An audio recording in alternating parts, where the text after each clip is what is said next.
महात्मा गांधींच्या पुतळ्याला गोळ्या घालणाऱ्या पूजा पांडेला अटक करण्यात आली। महात्मा गांधी पुण्यतिथी दिनीच ही स्टंटबाजी करण्यात आली होती। पूजा पांडेसह तिच्या पती अशोक पांडेलाही अटक करण्यात आली आहे।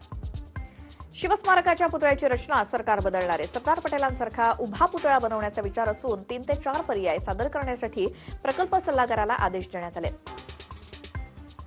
यासाठी सल्लागारानं 4ही पर्यायांचा छोट्या प्रतिकृती सरकारला सादर केले, तर उभा पुतळा करायचा ठरल्यास त्याची उंची 135 मीटर करण्याचा विचार आहे।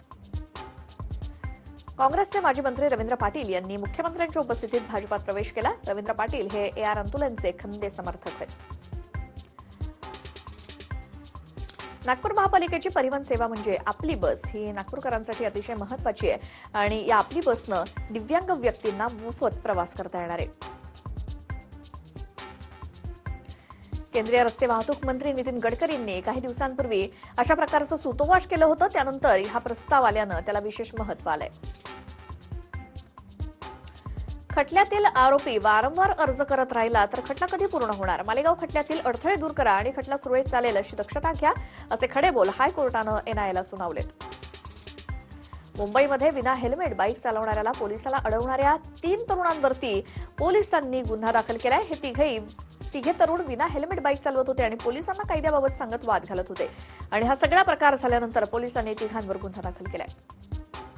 अमरावतीत 3 खासगी बसेसना काही अज्ञातांनी आग लावली। या 3ही बसेस जळून खाक झाल्या। विभागीय आयुक्त कार्यालयासमोरची ही घटना आहे। पुण्यात उद्या संपूर्ण शहराचा पाणीपुरवठा दिवसभर बंद राहील आणि जलकेंद्रांच्या देखभाल दुरुस्तीसाठी हा पाणीपुरवठा बंद असेल, तर शुक्रवारी उशिरा आणि कमी दाबानं पाणीपुरवठा होईल अशी माहिती पालिकेच्या पाणीपुरवठा विभागानं दिली। मुलाला आत्महत्या केल्याचा पाहून आईला हृदयविकाराच्या धक्क्यानं मृत्यू आल्याची धक्कादायक घटना पिंपरी चिंचवडमध्ये घडली। तन्मय दासगुप्ता हा मानसिक रुग्ण होता। गळफास घेऊन त्यानं आत्महत्या केल्याचा पाहून हृदयविकाराच्या तीव्र धक्क्यानं त्याची आई शुक्ला दासगुप्ताचा मृत्यू झालाय। गेल्या 2 महिन्यांपासून औषध घेणं तन्मय दासगुप्तानं बंद केलं होतं। त्यामुळे त्याची आई शुक्ला दासगुप्ता त्याला डॉक्टरांकडे घेऊन गेली, मात्र डॉक्टरांच्या भीतीनं तो पळून आला आणि रात्री घरी आल्यानंतर त्यानं पंख्याला गळफास घेतला। हा सगळा प्रकार पाहिल्यानंतर आईचा हृदयविकाराच्या तीव्र धक्क्यानं मृत्यू झालाय। उल्हासनगरमध्ये मेमसाहेब इमारतीचा स्लॅब कोसळून तिघांचा मृत्यू झाल्याची घटना ताजी असतानाच कॅम्प नंबर 2च्या आशीर्वाद इमारतीचा 2ऱ्या मजल्यावरचा स्लॅब कोसळल्याची घटना समोर आली। या दुर्घटनेत जरी कोणी जखमी झालं नसलं तरी 2 दिवसातली ही दुसरी दुर्घटना आहे। त्यामुळे धोकादायक आणि अनधिकृत इमारतींचा प्रश्न ऐरणीवर आलाय। एकनाथ खडसेंची बदनामी केल्याप्रकरणी अंजली दमानिया आणि प्रीती मेमन यांनी न्यायालयामध्ये कायमस्वरूपी गैरहजर राहण्यासाठी अर्ज केला, मात्र मुक्ताईनगर न्यायालयानं हे अर्ज रद्द केले। बदनामी केल्याप्रकरणी दमानिया आणि प्रीती मेमन विरोधात फौजदारी गुन्हा दाखल केला होता, तर राज्यभरात 27 न्यायालयांमध्ये या प्रकरणी खटले दाखल करण्यात आले। मुरबाड तालुक्यातील शेतकऱ्यांच्या जनावरांच्या गोठ्याला आग लागली। या आगीत गोठा पूर्णपणे जळून खाक झाला। 2 म्हशींचा होरपळून मृत्यू झाला। पूर्ववैमनस्यातून कुठेतरी जाणून बुजून ही आग लावल्याचा संशय शेतकरी गणेश राऊत यांना आहे। उपासमारीची वेळ आलेल्या या शेतकऱ्यांना तहसील कार्यालयानं घटनेची गंभीर दखल घेतली, तर नुकसान भरपाईची मागणी शेतकऱ्यांनी केली आहे। बुलढाण्याच्या मोताळाकडे जाणाऱ्या वाहनातून पोलिसांनी 3 लाखांचा गुटखा पकडला, तर याचवेळी सय्यद सौदागर यांच्या घरामध्ये 64 गुटख्याच्या गोणी आढळून आल्यात। मुद्देमालाची अंदाजे 12 लाखांवर किंमत असून एकूण 15 लाखांचा गुटखा स्थानिक गुन्हे शाखा पथकानं पकडला। त्यामुळे अवैध गुटखा विक्री करणाऱ्यांचे धाबे देण्यात आलेत। मुंबई महापालिकेनं 100 थकबाकीदारांची यादी तयार केली आहे। तयार केलेल्या यादीनुसार 705 कोटींची थकबाकी आहे।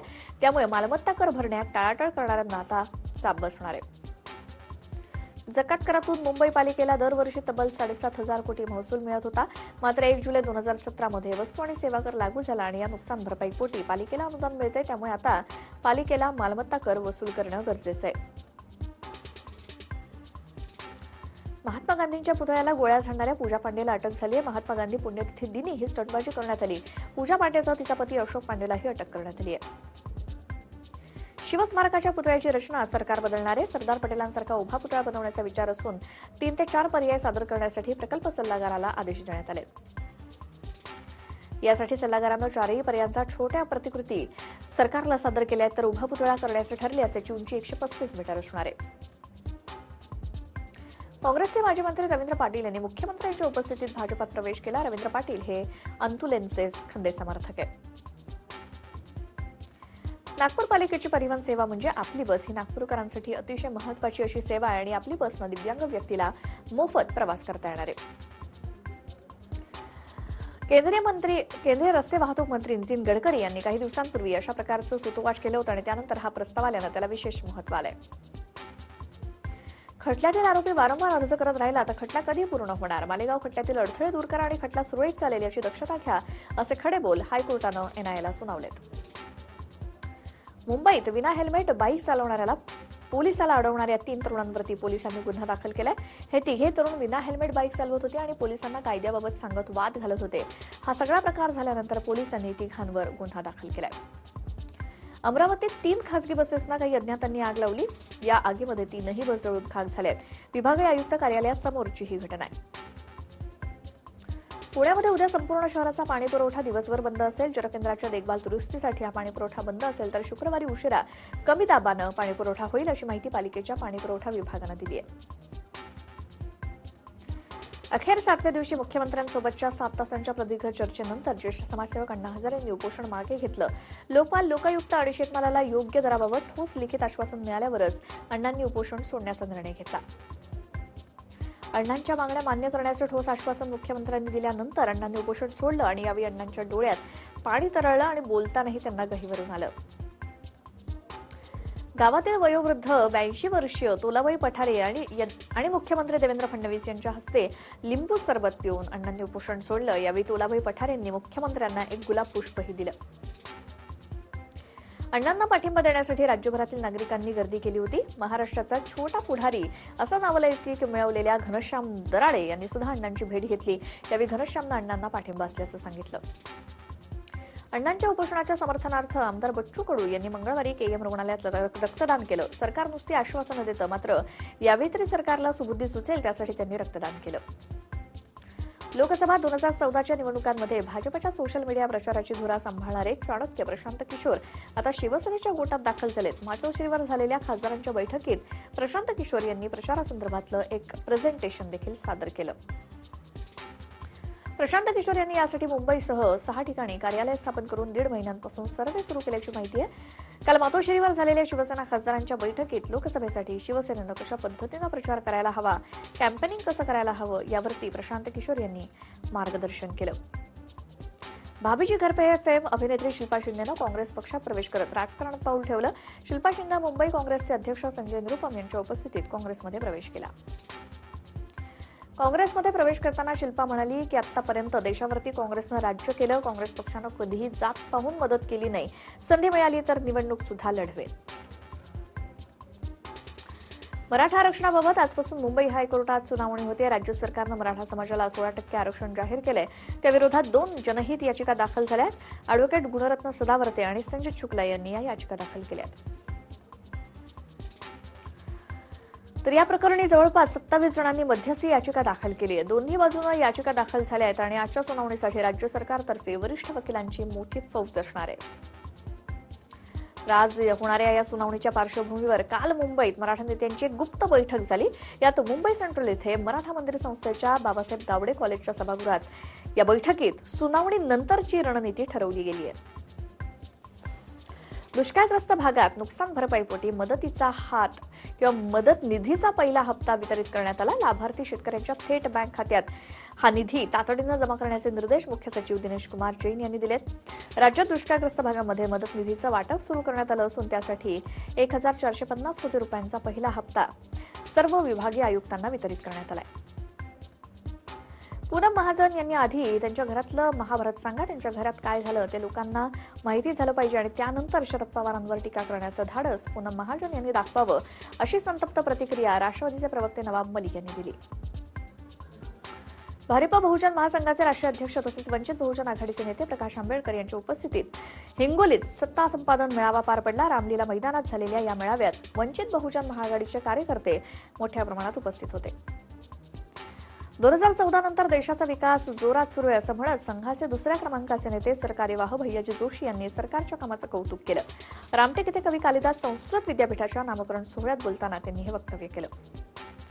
राज्य शासनाच्या महिला आणि बालविकास आढावा समितीच्या अध्यक्षपदी माजी आमदार विवेक पंडित यांची निवड करण्यात आली. विवेक पंडित हे आदिवासी समाजाच्या प्रश्नांवरती काम करणाऱ्या श्रमजीवी संघटनेचे संस्थापक अध्यक्ष आहेत. विवेक पंडित यांच्या या निवडीमुळे पालघर जिल्ह्यात मोठी राजकीय समीकरणं बदलण्याची चिन्ह आहेत.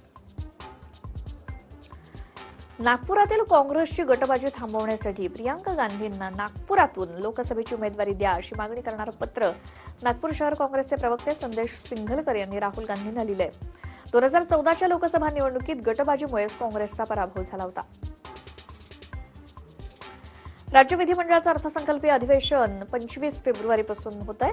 अर्थमंत्री सुधीर मुनगंटीवार 27 फेब्रुवारीला राज्याचा अर्थसंकल्प विधिमंडळात मांडतील. 25 फेब्रुवारी ते 2 मार्च असा राज्य विधिमंडळाच्या अधिवेशनाचा कालावधी आहे.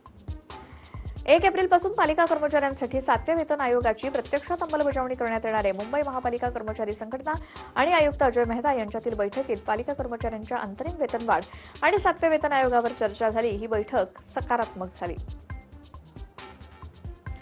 रत्नागिरी जिल्ह्यातल्या प्रस्तावित नाणार रिफायनरी प्रकल्पासाठी सरकारकडून नेमलेल्या सुप्तनकर समितीला रत्नागिरीत ग्रामस्थांनी जोरदार विरोध केल्यानं अवघ्या 1.5 तासात समितीला आल्यापावली परतावं लागलं. समितीला शासकीय जागेचा वापर करता येणार नसल्याचा दावा करत ग्रामस्थांनी सभागृहात गोंधळ घातला. त्यामुळे 1.5 तासात या समितीला गाशा गुंडाळावा लागला. राज्याच्या इतिहासात प्रथमच परिवहन महामंडळात यवतमाळ जिल्ह्यातील अनुसूचित जमाती प्रवर्गातील 21 मुलींची वाहनचालक म्हणून नियुक्ती करण्यात आली. निवड झालेल्या मुलींच्या अभ्यासपूर्व प्रशिक्षणाला ही सुरुवात झाली आहे. पुण्यातल्या वडापाव प्रेमींसाठी एक धक्कादायक बातमी आहे. कॅम्प परिसरात प्रसिद्ध असलेल्या गार्डन वडापाव सेंटरवर एफडीएनं धडक कारवाई करून टाळं ठोकलं. अस्वच्छ कामगार, किडक्या बटाट्यांचा वापर होत असल्याची माहिती एफडीएला मिळाली होती. इथे पावाची सुद्धा नीट तपासणी होत नाही. पिण्याचं पाणी अस्वच्छरित्या ठेवलं जातं. एकूणच अस्वच्छता असते आणि अशा तक्रारी होत्या आणि त्या आधारे मंगळवारी ही कारवाई करण्यात आली. कॅम्पातल्या गार्डन वडापावसह अख्तर कॅटरर्स आणि बागवान हॉटेलवरही एफडीएनं कारवाई केली. पिंपरी चिंचवडच्या पवना नदीत गेल्या 3 ते 4 दिवसांपासून मासे मृतावस्थेत आढळत आहेत. शहराला याच नदीतून पाणी पुरवठा होतो, मात्र आता हे मासे अचानक मरत असल्यानं नागरिकांचं आरोग्यही धोक्यात आलंय. या नदीत जीवघेणा रसायनयुक्त पाणी मिसळल्यानं ही परिस्थिती ओढावल्याची शक्यता आहे. सोमवारीही मृत मासे काढले गेले आणि कालही मोठ्या प्रमाणात मासे आढळले. त्यामुळे नदीत रसायनयुक्त पाणी कोण सोडतं याचा शोध घेण्याची मागणी होती. नाशिकच्या पंचवटी भागात जलशुद्धीकरण केंद्र आणि जलवाहिन्यांच्या दुरुस्तीच्या कामांमुळे पाणीपुरवठा आज बंद असणार आहे, तर उद्या कमी दाबानं पाणी मिळेल. त्यामुळे नागरिकांना 2 दिवस पाणी जपून वापरण्याचं आवाहन पाणीपुरवठा विभागाकडून करण्यात आलंय. राज्यातील निम्मी म्हणजे साधारण 45% जमीन उथळ म्हणजेच मुरमाड आहे आणि त्यामुळे ही जमीन कापसासाठी योग्य नसल्याचं मत केंद्र सरकारच्या राष्ट्रीय मृदा सर्वेक्षण विभागानं जमिनीचा अभ्यास करून व्यक्त केलंय. या खळबळजनक वास्तवानंतर आता शेतकरी आणि सरकारपुढे मोठा प्रश्न निर्माण झालाय. दादर रेल्वे स्टेशनच्या प्लॅटफॉर्म क्रमांक 3 वर रेल्वेतून खाली पडून 2 डब्याच्या गॅपमध्ये जाणाऱ्या तरुणीला महाराष्ट्र सुरक्षा दलातील जवान शिवाजी केदार यांनी खेचून तिला बाजूला करत तिचे प्राण वाचवले.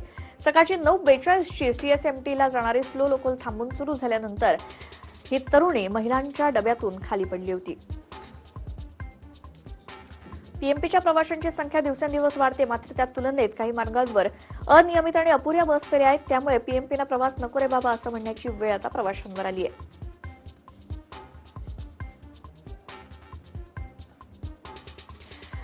नागपूर महापालिकेची परिवहन सेवा असलेल्या आपली बसमध्ये आता दिव्यांग व्यक्तीला मोफत सेवा मिळणार आहे. आतापर्यंत दिव्यांग व्यक्तींना 75% तर सोबतच्या व्यक्तीला 50% सूट मिळायची. मुंबई महापालिकेचा 216 कोटींचा मालमत्ता कर थकवणाऱ्या बड्या धेडांना दणका देण्यास प्रशासनानं सुरुवात केली. यात 25 मालमत्तांवरती जप्तीची आणि 7 मालमत्तांचं पाणी तोडण्याचा निर्णय घेतलाय. National sport club, Aamir parks and amusement private limited, HDIL, तसंच बॉम्बे डाईंग कंपनी आणि सनशाईन बिल्डर्स इत्यादी मालमत्ताधारकांचा यात समावेश आहे. यवतमाळ जिल्ह्यातल्या दिग्रस इथल्या माजी मंत्री संजय देशमुख यांच्या चिंचोली इथल्या निवासस्थानी काल आयकर विभागाच्या पथकानं धाड टाकली. देशमुख हे काँग्रेस सरकारमध्ये असताना क्रीडा राज्यमंत्री होते आणि काँग्रेस सोडून त्यांनी भाजपात प्रवेश केला.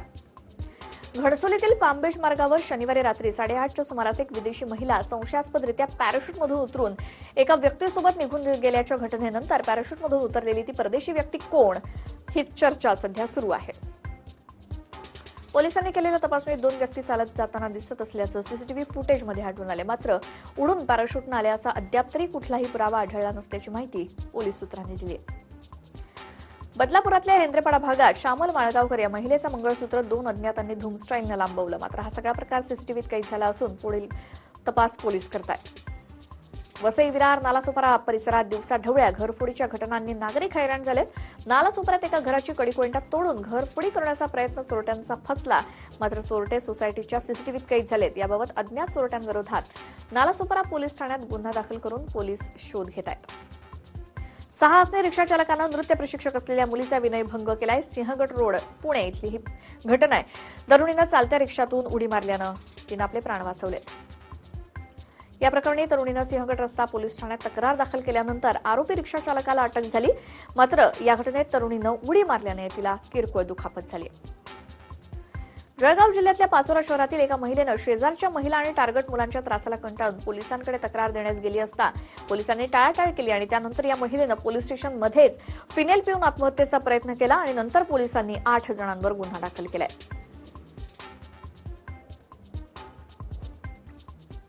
जालना जिल्ह्यातल्या चितळी पुतळी इथल्या 1ली ते 5वीतील जिल्हा परिषदेच्या शाळेतील 10 ते 11 विद्यार्थ्यांना एरंडीच्या बिया खाल्ल्यानं विषबाधा झाली. यात विद्यार्थ्यांना पुढील उपचारासाठी घाटी रुग्णालयात दाखल करण्यात आले. आणि पालघर इथल्या वाणगाव आसनगाव रोडवर मोटरसायकल अपघातात शाळकरी मुलाचा मृत्यू झालाय. 2 जण गंभीर जखमी आहेत. 3ही विद्यार्थी 10वीच्या वर्गातले शिकत होते. एक छोटासा ब्रेक इथे घेणार आहोत. आणखी महत्त्वाच्या बातम्या पाहूयात ब्रेकनंतर.